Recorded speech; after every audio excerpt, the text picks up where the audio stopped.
Ayan, ito siguro yung saktong angle. WD-40 naman natin siya. Kaya walang ano. Ayan o, Alpine Star o. Sana magkaroon din ako ng ganyan.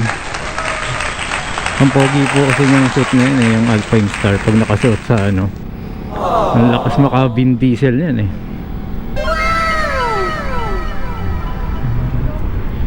Ayun, ang susunod natin pag-ipunan ay yung cardo.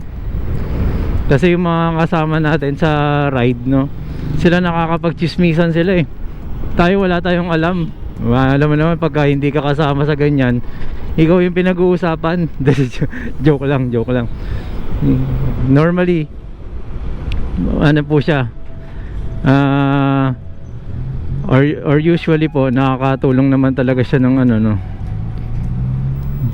lalo na pagka pwedeng pumasok o hindi. So ano siya, practical na ngayon, no? Hindi na katulad dati eh, senyas ng kamay.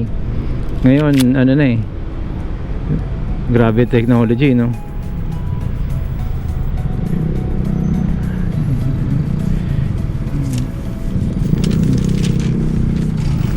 Ano ba to? Nag-withdraw.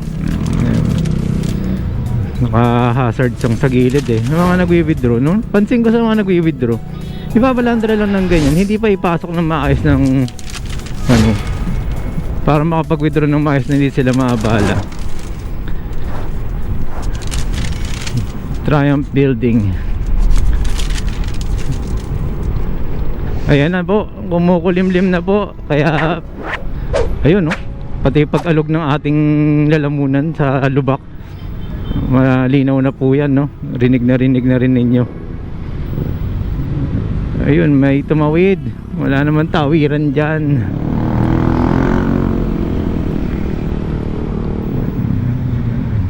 Ayan, dilim na.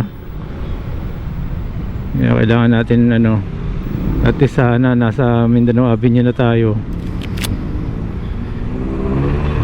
Ayun.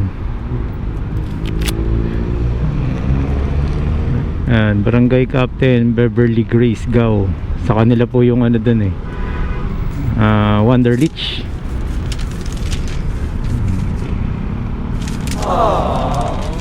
Kamag-anak siguro nila or asawa.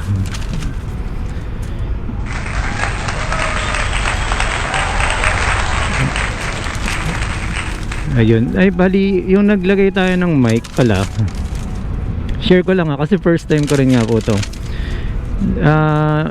Dahil naglagay ka ng mic adapter, iba na yung housing ng GoPro mo. So yung GoPro mo, mag-iiba yung bracket, kaya parang nakadikit masyado, nakayuko dun sa yung una. Buti na lang may mga bracket pa ako or yung mga tornilyo. So tingnan nyo to kung makikita nyo. Ayan, ang dami oh, 1, 2, 3. So hanap din tayo ng medyo parang mas ano, mas compact ang tignan, no? Masarang masyadong tank build tong ano ko, muso ko, yo.